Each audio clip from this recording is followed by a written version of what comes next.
नमस्कार, आप सभी का बहुत बहुत स्वागत करती हूं भारत 24 पर। मैं हूं आपके साथ पूर्णिमा मिश्रा और भारत 24 आपको दिखा रहा है सुपर एग्जिट पोल। आंकड़े शाम 6:30 बजे से यानी कि ठीक आधे घंटे पहले आना शुरू हो चुके हैं, लेकिन अंक ज्योतिष क्या कहता है और अंक ज्योतिषी डॉक्टर कुमार गणेश का आकलन क्या है आपके सामने रखूंगी।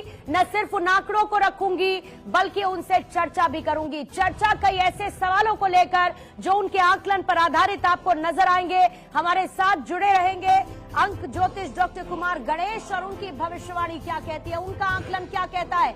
बीजेपी को 261 से 288 सीटों का अनुमान, कांग्रेस को नतीजों में 76 लोकसभा सीटों का अनुमान। और ये आकलन एवं भविष्यवाणी शाश्वत सत्य नहीं है, लेकिन ये आकलन, ये नंबर्स अंक ज्योतिष डॉक्टर कुमार गणेश के सामने आए हैं। बीजेपी को 261 से 288 सीटें और इसमें 5% मार्जिन ऑफ एरर के साथ नजर आती है। कांग्रेस को 76 सीटें देखने को मिली हैं। अंक ज्योतिष डॉक्टर कुमार गणेश का यह आकलन टीएमसी को 30, वाईएसआरसीपी को 17 सीटें इसमें देते हुए वो नजर आ रहे हैं। और इसी के साथ साथ अगर मैं एनडीए की बात करूं तो एनडीए को जा रही हैं 300 सीटें, जिसमें बीजेपी के पास है 261, शिंदे की शिवसेना को 6, जेडीयू को 13, एलजेपी-आर को 4, आरएलडी को 2, टीडीपी को 5, जेडीएस को 2, अपना दल एस को 2, एनसीपी अजित को 3, आरएसपी को 1 और एनपीपी को 1। ये सिलसिलेवार तरीके से मैं आपको बताऊंगी।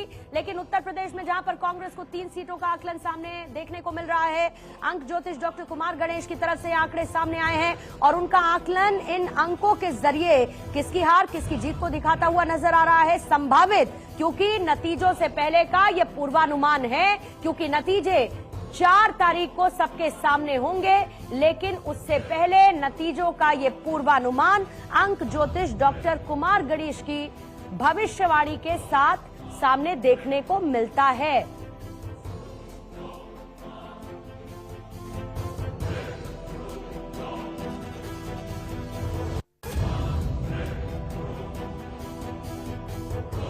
देखिए, हमारे साथ इस वक्त अंक ज्योतिष डॉक्टर कुमार गणेश जुड़ चुके हैं।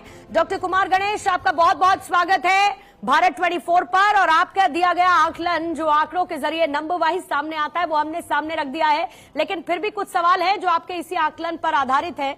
और पहला सवाल आपसे मैं यही पूछना चाहूंगी कि क्या बीजेपी का जो अब की बार 400 पार का नारा है वो आपको सच होता हुआ दिखाई देता है? जय श्री राम। सबसे पहले तो इस देश के महान लोकतंत्र और महान मतदाता को प्रणाम है मेरा। और दूसरी बात, आपके सवाल का सीधा सा एक शब्द में जवाब है नहीं। नहीं के आगे आप बढ़ना चाहेंगे या मैं अगले सवाल की तरफ? 400 सीटें जी नहीं, एक वाक्य और बोल देता हूं कि 400 पार सीटें मेरी गणना में भाजपा या एनडीए किसी की भी नहीं हो रही है। अच्छा, ये जो आपकी गणना है इसका आधार क्या है? मतलब क्या बातें लेकर आपकी तरफ से ये गणना सामने आई है? जी हाँ, बिल्कुल उचित प्रश्न है आपका। इसमें देखिए, सबसे पहले तो हम लेते हैं इस देश की स्वाधीनता का जो दिन है, दिनांक है 15 अगस्त 1947। उसका मूलांक, भाग्यांक, आयु अंक, मासांक है, दिन अंक, नंबर ऑफ डे, भारत की आजादी को कौन सा वर्ष चल रहा है। उसके बाद में जो मतगणना का है दिन 4 जून, उसका मूलांक, भाग्यांक है, फिर उसका दिन अंक है, चलित अंक है, वर्षांक है और मासांक है। इसके साथ में इतने अंकों के साथ और भारत की संसद का कौन सा अंक है, 9 अंक है, क्योंकि 18वीं संसद है ये। तो इन सब के साथ में जहां प्रत्याशी मिले हैं वहां प्रत्याशियों के अंक काम लेते हैं, और जहां प्रत्याशी नहीं मिलते, जब तक हमारी भविष्यवाणी पूरी होती है, तो वहां पार्टियों के अंक काम लेते हैं। और ये लगभग 1.5 दर्जन अंकों के साथ उनकी हम तुलना करते हैं और जिस सीट से गणना कर रहे हैं कि प्रत्याशी यहां से लड़ रहे हैं, उस सीट के अंक के साथ में मैचिंग करते हैं और उस गणना का सारा विश्लेषण करके हम एक परिणाम बनाते हैं। डॉक्टर कुमार गणेश, लेकिन यहाँ मैं एक निवेदन कर दूं, जो आप बोलिए। निवेदन ये है जो आपने अभी थोड़ी देर पहले कही, या जो पट्टी चल रही है, बिल्कुल सही बात है। ये अंक ज्योतिष के आधार पर किया गया मेरे द्वारा एक भविष्यवाणी परक आकलन मात्र है। ऐसा कोई दावा नहीं कि परिणाम यही है, लेकिन ये एक आकलन देने का प्रयास है और इसे इसी रूप में लिया जाना चाहिए। डॉक्टर कुमार गणेश, 2024 में सरकार बनाने का नंबर अंक शास्त्र के मुताबिक किसके पास है? मसलन एनडीए और इंडिया गठबंधन को कितनी सीटें मिल रही हैं? निसंकोच ये आंकड़ा एनडीए के पास में है और एनडीए जो है वो 300 से 327 की रेंज में सीटें लाता दिख रहा है। और जहां तक इंडिया गठबंधन की बात करें तो 132 से 159 की रेंज में सीटें ला सकता है। अच्छा, अगर डॉक्टर गणेश मैं अंक ज्योतिष के लिहाज से समझना चाहूं तो चुनाव जीतने में कौन कौन से ऐसे दिग्गज हैं जिनके सामने कोई चुनौती पेश आ सकती है, चैलेंजेस हैं उनके सामने? बिल्कुल, सभी पार्टियों के कई दिग्गज हैं जिनके सामने ये खतरा है। जैसे हम बात करें तो कर्नाटक में 3 पूर्व मुख्यमंत्री खतरे में हैं। एचडी कुमारस्वामी, जगदीश शेट्टार और बासवराज बोम्मई। पश्चिम बंगाल में बात करें तो कांग्रेस के दिग्गज अधीर रंजन चौधरी खतरे में, शत्रुघ्न सिन्हा, कीर्ति आजाद ये खतरे में है। उत्तर प्रदेश में आ जाए तो सोनिया गांधी हैं, वे खतरे में। सर्बानंद सोनोवाल असम से खतरे में है। धर्मेंद्र प्रधान, संबित पात्रा ओडिशा में खतरे में है। अखिलेश यादव, संजीव बालियान यूपी में खतरे में। जीतन राम मांझी, उपेंद्र कुशवाहा ये बिहार में खतरे में। बिहार में मीसा भारती और रोहिणी आचार्य खतरे में। एक और पूर्व मुख्यमंत्री है पंजाब के चरणजीत चन्नी, ये जालंधर से खतरे में है। सुनेत्रा पवार बारामती से, अजित पवार की एनसीपी वे खतरे में। भूपेश बघेल छत्तीसगढ़ में खतरे में। नकुल नाथ मध्य प्रदेश में खतरे में है। और इसके अलावा CP Joshi, doctor CP Joshi Bhilwara Rajasthan से खतरे में है। मनीष तिवारी कांग्रेस चंडीगढ़ से खतरे में है। और नारायण राणे भाजपा महाराष्ट्र रत्नागिरी सिंधुदुर्ग यहां से ये खतरे में है। इनके अलावा भी कुछ है। पप्पू यादव बिहार से खतरे में है। और अगर देखा जाए तो डॉक्टर महेश शर्मा गौतम बुद्ध नगर यूपी से खतरे में है। अफजल अंसारी समाजवादी पार्टी ये खतरे में है गाजीपुर से। नबाम टुकी पूर्व मुख्यमंत्री अरुणाचल प्रदेश के वे खतरे में है। और इनके अलावा अगर हम देखें तो हर्ष मल्होत्रा दिल्ली से, पूर्व दिल्ली सीट है, ये खतरे में है। यानी कि ये वो हैं जिनके सामने चुनाव जीतने की चुनौती बरकरार है। लेकिन अब इससे ठीक उलट सवाल डॉक्टर कुमार गणेश आपसे पूछती हूं कि अंक ज्योतिष के मुताबिक कौन कौन से ऐसे दिग्गज हैं जिनकी जीत पक्की आपको नजर आती है? प्रधानमंत्री नरेंद्र मोदी जी समेत नितिन गडकरी जी जीत रहे, रविशंकर प्रसाद जीत रहे हैं, पीयूष गोयल जीत रहे हैं और इनके अलावा स्मृति ईरानी जीत रही हैं। इनके मंत्रिमंडल के गजेंद्र सिंह शेखावत, अर्जुन राम मेघवाल जीत रहे हैं, ये दोनों। और इनके वरिष्ठ सदस्यों में से अगर देखें तो हमें जाना पड़ेगा डॉक्टर जितेंद्र सिंह उधमपुर जम्मू कश्मीर वे जीत रहे हैं। इनके प्रताप चंद्र सारंगी ओडिशा में वे जीत रहे हैं। इनके विप्लव कुमार देव मोदी जी के मंत्रिमंडल के वरिष्ठ सदस्य त्रिपुरा से जीत रहे हैं। हाँ, राजीव चंद्रशेखर खतरे में है तिरुवनंतपुरम से। वो आपको खतरे में नजर आते हैं? थरूर वहां से जीत रहे हैं। इनके जहां राजीव चंद्रशेखर खतरे में है। हमारी भाषा यही है, शेष तो ईश्वर और मतदाता जाने। इनके अलावा राहुल गांधी वायनाड से जीत रहे हैं, लेकिन हमारी गणना में राहुल गांधी रायबरेली से हार रहे हैं। अच्छा डॉक्टर गणेश, ये अंक शास्त्र के मुताबिक उत्तर प्रदेश में सबसे ज्यादा सीटें किस पार्टी को मिल सकती हैं? भाजपा को 58। अच्छा, आपने थोड़ी देर पहले एक सीट का जिक्र किया। 5 इसके साथी दल ला रहे हैं। जी, बात पूरी कीजिएगा डॉक्टर कुमार गणेश। कुल 63 सीटें एनडीए की। जी हाँ, तो 5 सीटों में 2 आरएलडी ला रहा है, 2 ला रहा है इनका अपना दल सोनेवाल अनुप्रिया सिंह पटेल वाला, और 1 दी है एसबीएसपी ओम प्रकाश राजभर, इनके बेटे वहां डॉक्टर अरविंद राजभर जीत रहे। तो 5 सहयोगियों की और 58 भाजपा की। 63 सीटें, बहुत बड़ा आंकड़ा ये, लगभग पिछले के आसपास है। ये भाजपा यूपी में एनडीए समेत ला रही है। अच्छा, आपसे थोड़ी देर पहले आपने एक सीट का जिक्र किया डॉक्टर कुमार गणेश, तो अंक ज्योतिष के मुताबिक रायबरेली अमेठी सीट पर किस तरीके का रुझान रहेगा? देखिए, रायबरेली में अंक ज्योतिष की गणना ये कह रही है कि एक नजदीकी लड़ाई संभव है, नजदीकी लड़ाई, टाइट फाइट। लेकिन क्या होता है, अंक ज्योतिष की गणना करते हैं, चाहे चुनावी वोटिंग करते हैं, तो टाइट फाइट कितनी हो, जीतेगा तो एक व्यक्ति अवश्य ना, ऐसा तो नहीं कि दोनों बराबर रह जाए। तो वो जो अंतिम गणना है, चाहे 51, 49 हो, चाहे 55, 45 हो, वो जा रही है राहुल गांधी के खिलाफ और भाजपा के एनडीए के पक्ष में। रायबरेली में, अमेठी में पिछली बार लगभग 50,000 वोटों से जीती थी स्मृति ईरानी जी। इस बार अंक ये कह रहे हैं कि अच्छी खासी जीत फिर भी उन्हें मिलने जा रही है। उनके अंक भारी पड़ रहे हैं, एनडीए और भाजपा समेत अमेठी। अच्छा, ये अंक शास्त्र के मुताबिक ही महाराष्ट्र में कौन सी सियासी पार्टी है जो सबसे ज्यादा सीटें पालेगी?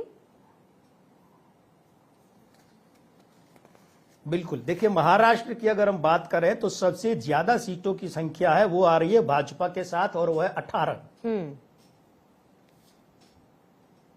और फिर उसके बाद बाकी की, इसके सहयोगी दलों में एकनाथ शिंदे की, वही एकनाथ शिंदे वाली शिवसेना वो ला रही है 6, और अजित पवार की एनसीपी 2, और एक राष्ट्र समाज पक्ष है आरएसपी वो ला रही है। तो एनडीए को कुल मिलाकर महाराष्ट्र में 48 में से 27 सीटें मिलती दिख रही हैं। डॉक्टर कुमार गणेश, अंक शास्त्र के ही मुताबिक बिहार में तेजस्वी फैक्टर कितना बड़ा होगा? असर किया है, उसका कारण है तेजस्वी यादव के जन्मांकों में अंक 9 और 8 जो है वो बहुत भारी पड़ रहा है इस बार, 2024 में भी और 2025 में, दोनों सालों में। तो उनके लीड करने से इस अभियान को या महागठबंधन को उनके अंकों का फायदा मिला है महागठबंधन को, और इसीलिए बिहार में आरजेडी 8 सीटें जीत सकती है, राष्ट्रीय जनता दल, कांग्रेस को 1 मिल सकती है, सीपीआई एमएलएल को 1 और सीपीएम को 1, कुल मिलाकर महागठबंधन 11 सीटें, ये बड़ा आंकड़ा है पिछली बार की तुलना में, ये महागठबंधन को 11 सीटें मिल सकती है। तो यह तेजस्वी यादव के जन्मांकों ने, अंकों ने काम किया है। अच्छा, दक्षिण भारत में बीजेपी के उत्थान को लेकर अंक शास्त्र का गणित क्या कहता है?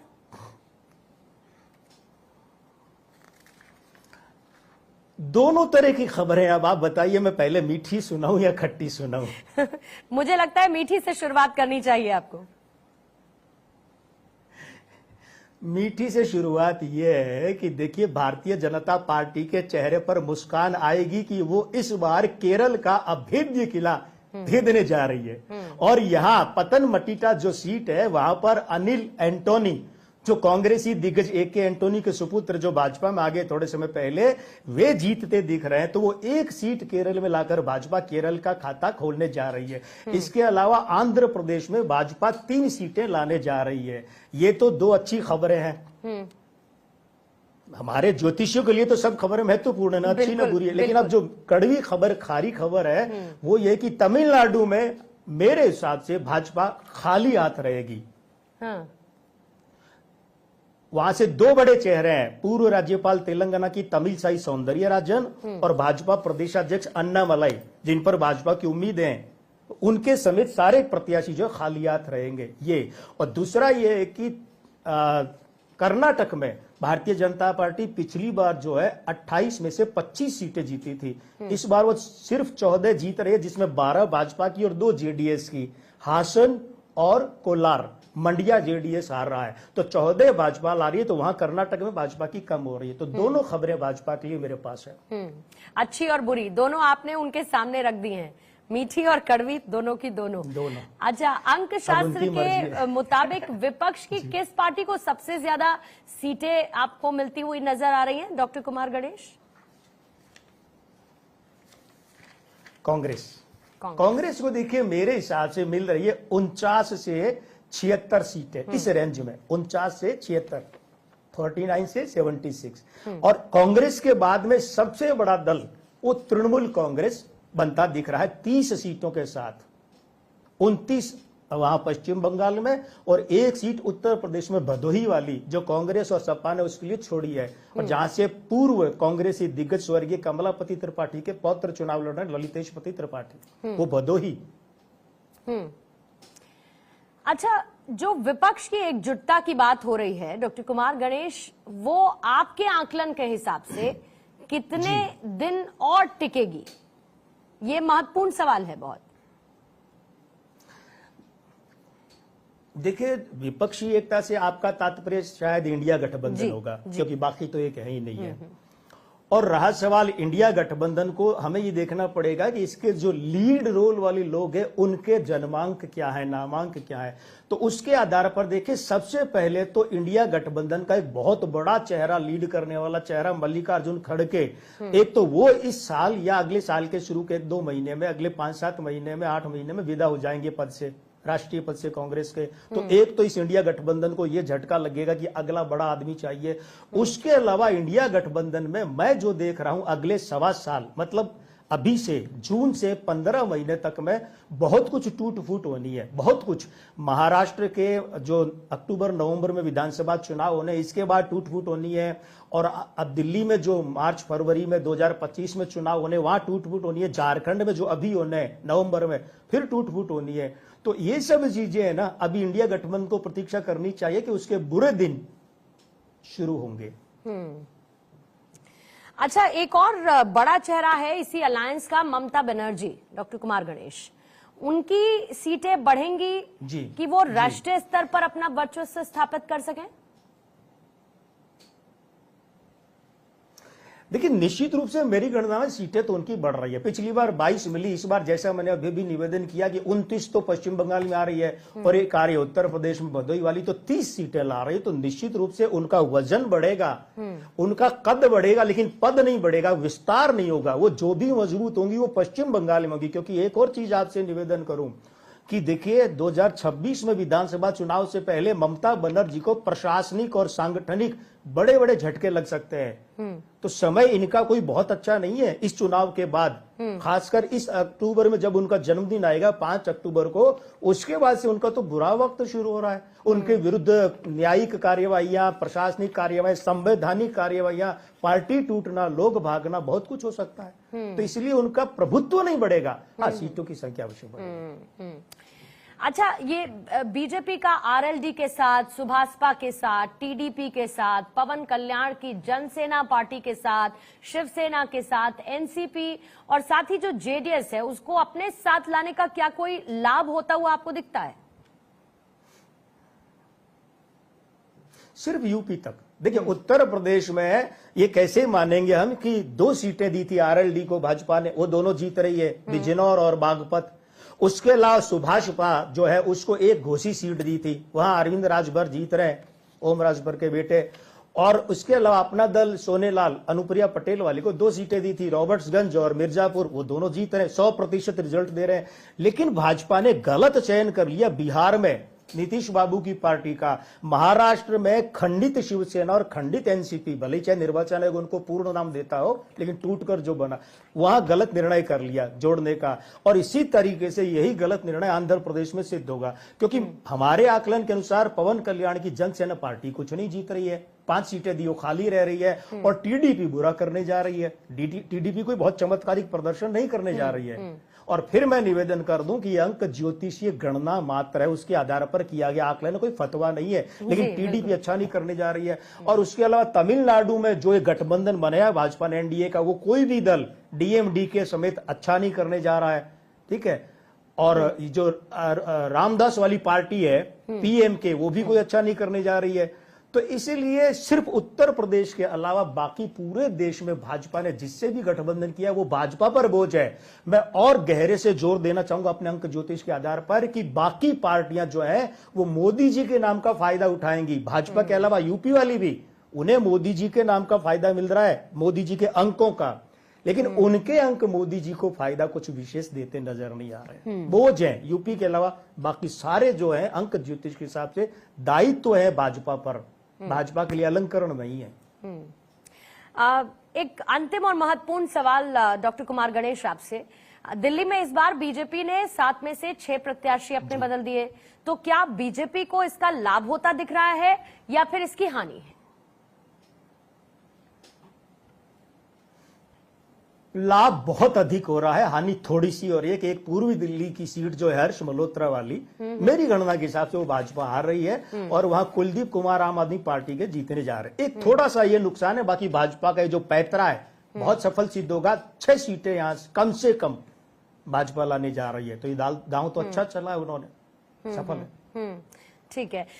कुछ और इम्पोर्टेंट सवाल, क्योंकि इससे पहले आप कुछ चेहरों का जिक्र कर रहे थे, कुछ ऐसे चेहरे जिनके सामने चुनौती है जीतने की, कुछ ऐसे चेहरे जिनकी जीत आपको सुनिश्चित अपने आकलन के हिसाब से, अंक ज्योतिष के हिसाब से नजर आती है। अगर उसमें कुछ महत्वपूर्ण चेहरे या नाम जो आप नहीं बता पाए हो, तो सबसे पहले उनकी बात कर लेते हैं जिनके सामने कुछ चुनौती बरकरार है। चुनौती बरकरार वालों में जैसे मोटे मोटे नाम तो मैंने आपको बताए हैं, अब उसके बाद में फिर कुछ नाम और हैं। हाँ, इन नामों में अगर हम जाएं तो पश्चिम बंगाल में भाजपा ने महुआ मोइत्रा के सामने कृष्णानगर से वहां की राजमाता को खड़ा किया है, बहुत बड़ा काम किया है। ठीक है, वे वहां से अमृता रॉय, वे वहां से हार रही है। इसके अलावा अगर देखा जाए तो शत्रुघ्न सिन्हा, ये आसनसोल में एसएस अहलूवालिया के सामने हार रहे हैं। शत्रुघ्न सिन्हा तृणमूल कांग्रेस के प्रत्याशी है। कीर्ति आजाद उसके बगल वाली सीट वर्धमान दुर्गापुर से हार रहे हैं भाजपा के पूर्व प्रदेश अध्यक्ष दिलीप घोष के सामने। कीर्ति आजाद कांग्रेस के प्रत्याशी हैं। इसके अलावा अगर हम पश्चिम बंगाल से त्रिपुरा में चले जाएं तो वह कृति देव बर्मन को खड़ा किया भाजपा ने, पूर्व राजघराने की राजमाता, वे वहां से जीत रही है। इसके अलावा अगर हम थोड़ा और चले जाएं, सिक्किम में चले जाएं, मेघालय में 2 सीटें शिलोंग और तुरा, तो तुरा सीट एक बार फिर से एनपीपी और अगाथा संगमा जीत रहे। ये भाजपा के लिए अच्छी बात है, क्योंकि वहां भाजपा ने विधानसभा में सरकार जो बनाई है प्रदेश में, वो एनपीपी के साथ मिलकर बनाई है। 2 एमएलए वहां पे भाजपा के। इधर हम आ जाएं अपने पंजाब में आ जाएं, तो पंजाब में आएंगे तो हमें क्या देखने को मिलेगा? हमें ये देखने को मिलेगा यहाँ आम आदमी पार्टी 9, भाजपा 2 और कांग्रेस 2 जीत रही है। भाजपा को 2 में होशियारपुर सीट बरकरार रह रही है। सोम प्रकाश जी की जगह उनकी पत्नी अनीता सोम प्रकाश जीत रही है। ये आ रहा है मामला। इसके अलावा यहाँ से अब देखिए, अब जो बड़ा नाम हो जाएगा, क्योंकि सुशील कुमार रिंकू जो है वो वहां से जीत रहे हैं, आपके अमृतसर से वो जीत रहे हैं, जालंधर से। आप अगर जम्मू कश्मीर जाएंगी तो वहां पर देखिए, पिछली बार महबूबा मुफ्ती खाली हाथ रही थी, इस बार वो अनंतनाग से जीत रही है, वे संसद में प्रवेश कर रही है। और उमर अब्दुल्ला जीत रहे हैं, सीट श्रीनगर से बदलकर भले वो बारामूला चले गए, वे जीत रहे हैं। ये 2 बड़े चेहरे। और हम बात कर ही चुके हैं डॉक्टर जितेंद्र सिंह की, वे वहां से जीत के आ रहे हैं। आप हरियाणा जाएंगे, बहुत सारी बातें होती हैं जो आप अंकों तक बाधित नहीं कर सकते, मतलब सिर्फ अंकों तक उनको सिमटा नहीं सकते। तो इसीलिए आपके अंक ज्योतिष के हिसाब से 2024 लोकसभा चुनाव को लेकर अगर आप कुछ कहना चाहें, ये मेरा अंतिम सवाल रहेगा आपसे। जी देखिए, सबसे पहली बात तो ये है कि मैं अपनी भविष्यवाणी के बारे में कह दूं, तो फिर हाथ जोड़कर विनम्र निवेदन करता हूं कि ये अंक ज्योतिष के आधार पर किया गया भविष्यवाणी परक आकलन है। इसे इसी संदर्भ में लिया जाए। ये कोई फतवा या 4 जून का परिणाम नहीं है, क्योंकि ये कोई शाश्वत सत्य नहीं होता। शाश्वत सत्य 4 जून को सामने आएगा, एक बात। दूसरी बात यह कि 2024 के अंक ज्योतिष के हिसाब से जो शनि के वर्ष में अभी 21 मई से 20 जून के बीच में चलित का अंक 5 है। 5 और 8 विचलनकारी या स्थिरता परक है, इसलिए इस बार विचलन भी पॉजिटिव और नेगेटिव दोनों। तो जो लोग मोदी जी को अपदस्थ करने की सोच रहे हैं कि हार जाएंगे, ऐसा वो नहीं होना है। ये विचलन आएगा अवश्य, लेकिन इस लोकसभा में 24 से 29 तक भारतीय राजनीति में बहुत बड़ा विचलन आएगा और बड़े बड़े परिवर्तन होंगे। लेकिन 4 जून को अंतिम मतगणना के परिणाम, मेरा आकलन ये कहता है कि मोदी जी शर्तिया जीतने जा रहे हैं एनडीए बीजेपी के नायक के रूप में, और शर्तिया वे प्रधानमंत्री पद की 3री बार शपथ लेने जा रहे हैं लगातार। जी बिल्कुल, और उम्मीद करती हूं कि 4 जून को एक बार फिर से हम और आप बातचीत करेंगे। अंक ज्योतिष के हिसाब से दिया गया आपका आकलन उन नतीजों में कैसे फिट होता है, इसकी हम बात करेंगे। लेकिन आज के लिए आपका बहुत बहुत धन्यवाद। अंक ज्योतिषी डॉक्टर कुमार गणेश को इस वक्त आप सुन रहे थे, और आंकड़ों के जरिए उनके दिए गए आकलन को भारत 24 ने आपके सामने रखा है। बहुत बहुत धन्यवाद आपका डॉक्टर कुमार गणेश। एक बहुत छोटा सा ब्रेक इसी के साथ लेंगे, आप बने रहिए भारत 24 के साथ, और सुपर एग्जिट पोल के नतीजे भी लगातार मौजूद रहने वाले हैं आपके सामने।